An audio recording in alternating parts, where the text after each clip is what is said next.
बच्चों, हम पदार्थ की अवस्था वाला चैप्टर पढ़ रहे थे, जिसमें मैंने बताया था पदार्थ की जो 3 भौतिक अवस्थाएं हैं, ठोस, द्रव तथा गैस, वो पदार्थ के अणुओं के बीच पाए जाने वाले अंतराण्विक बलों पर निर्भर करती हैं तथा उनकी अणुओं की ऊष्मीय ऊर्जा पर भी निर्भर करती हैं। अंतराण्विक बल आकर्षण तथा प्रतिकर्षण बल होते हैं, जिनके बारे में मैंने आपको कल बताया था। अंतराण्विक आकर्षण बलों के बारे में बताया था। प्रतिकर्षण बल भी उनमें लगता है। जैसे गैस अवस्था की यदि हम बात करें तो गैस अवस्था में अंतराण्विक बल बहुत दुर्बल होते हैं, प्रतिकर्षण बल भी दुर्बल होते हैं और आकर्षण बल भी दुर्बल होते हैं। और यदि हम गैस उसकी द्रव अवस्था की बात करें तो द्रव अवस्था में अंतराण्विक आकर्षण बल गैस अवस्था की तुलना में काफ़ी ज़्यादा होते हैं और ठोस अवस्था में अंतराण्विक आकर्षण बल अधिकतम होते हैं। इन बलों के आधार पर ही इनकी ठोस, द्रव तथा गैस अवस्था का हमें पता चलता है। तथा दूसरा कारक है, दूसरा कारण जो है जिन अवस्थाओं के बारे में बताता है, वो है ऊष्मीय ऊर्जा। पदार्थ के अणुओं की ऊष्मीय ऊर्जा। किसी भी पदार्थ के अणु हमेशा गति की अवस्था में रहते हैं। इस गति के कारण उनमें जो ऊर्जा उत्पन्न होती है उसे ऊष्मीय ऊर्जा कहते हैं, जिसे हम गतिज ऊर्जा भी कहते हैं। यह ऊष्मीय ऊर्जा ही पदार्थ का ताप निर्धारित करती है। यदि ऊष्मीय ऊर्जा ज़्यादा है तो पदार्थ का ताप भी ज़्यादा होता है, ऊष्मीय ऊर्जा कम है तो पदार्थ का ताप भी कम होता है। ऊष्मीय ऊर्जा का जो गुण है वो गुण ये है, ये अणुओं को दूर दूर ले जाती है। गति क्या करेगी, अणुओं में जो गति होगी वो अणुओं को दूर करने की कोशिश करेगी, और जो अंतराण्विक आकर्षण बल हैं वो अणुओं को पास पास करने की कोशिश करते हैं। तो दोनों एक दूसरे के विपरीत फैक्टर हैं पदार्थ की अवस्था को निर्धारित करने में। ऊष्मीय ऊर्जा जैसे हम देखते हैं गैस के अणुओं के बीच में सबसे अधिक गति होती है। मतलब जो गैस के अणु हैं वो सबसे अधिक गति की अवस्था में रहते हैं, कहीं भी वो गति करते रहते हैं। इसका मतलब क्या है कि उसमें ऊर्जा बहुत अधिक होती है। और जो द्रव के अणु हैं वो केवल द्रव की सीमा के अंदर ही गति करते हैं, तो उनकी उसमें ऊर्जा का मान गैस की उसमें ऊर्जा से कम होता है।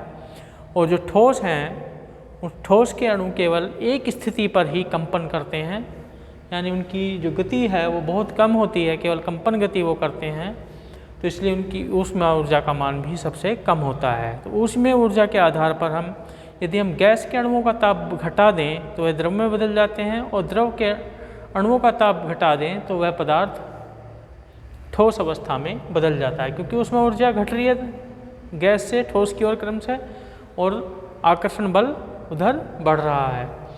हम देखते हैं कि जो ऊष्मीय ऊर्जा है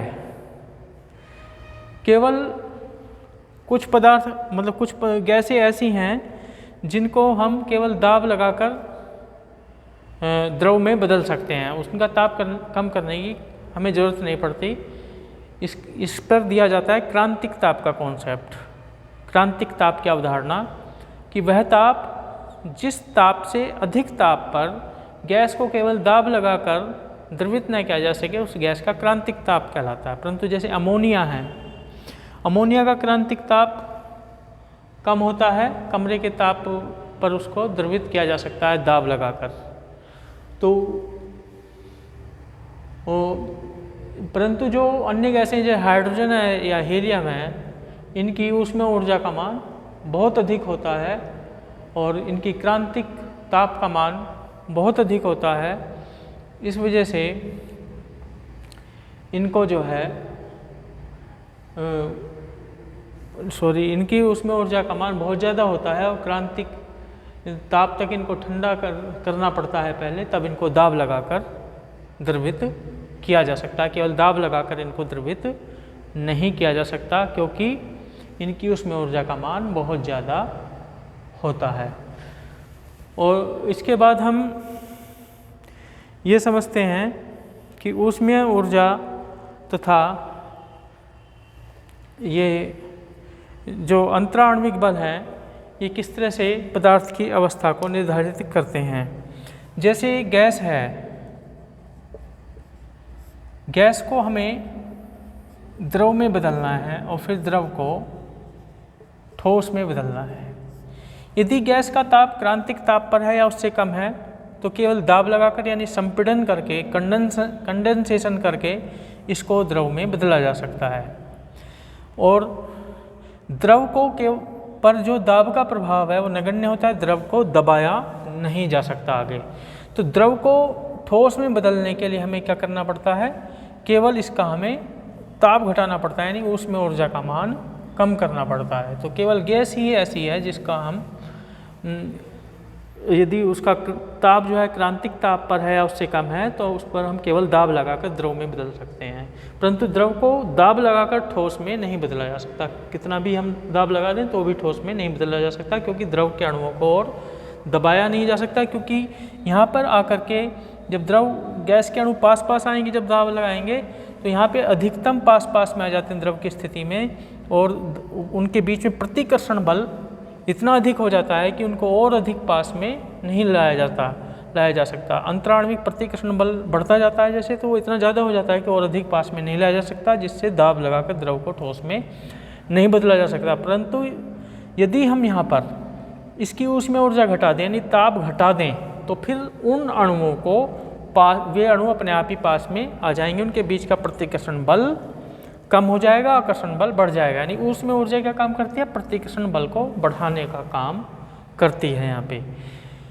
तो इस तरह से हम समझ सकते हैं किस तरह से पदार्थ ठोस, द्रव तथा गैस की अवस्था में रहते हैं। इसके बाद हम पढ़ते हैं गैसीय अवस्था के बारे में। इस चैप्टर में मुख्य रूप से गैसीय अवस्था को बताया गया है, द्रव अवस्था के बारे में बताया गया है, परंतु उसको बाहर कर दिया गया सिलेबस से, अभी जो सिलेबस कम हुआ है। गैसीय अवस्था की बात करें तो गैसीय अवस्था में गैस के अणुओं के बीच में नगण्य आकर्षण प्रतिकर्षण बल होते हैं, अंतराण्विक बल नगण्य होते हैं, ऊष्मीय ऊर्जा अधिकतम होती है, गैस के अणु कहीं भी गति करते रहते हैं, गतिज ऊर्जा इनकी ज़्यादा होती है, और जिस पात्र में कर दिया जाता है उसी का आयतन तथा आकार ये धारण कर लेते हैं। क्योंकि इनके बीच में आकर्षण और प्रतिकर्षण बल नगण्य होते हैं, इसलिए इनको दबाया जा सकता है, गैस के अणुओं को पास पास लाया जा सकता है। मतलब ये संपीड़न इनका हो सकता है गैस का। और यदि इसको ठंडा मतलब इसका ताप इतना हो कि क्रांतिक ताप हो या उससे नीचे हो तो केवल दाब लगाकर द्रव में बदला जा सकता है, नहीं तो क्रांतिक ताप तक ठंडा करके फिर उसको द्रव में बदला जा सकता है।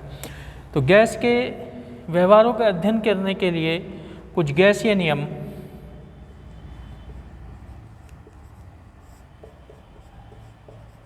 दिए गए। इन गैसीय नियमों के बारे में हम कल से पढ़ेंगे।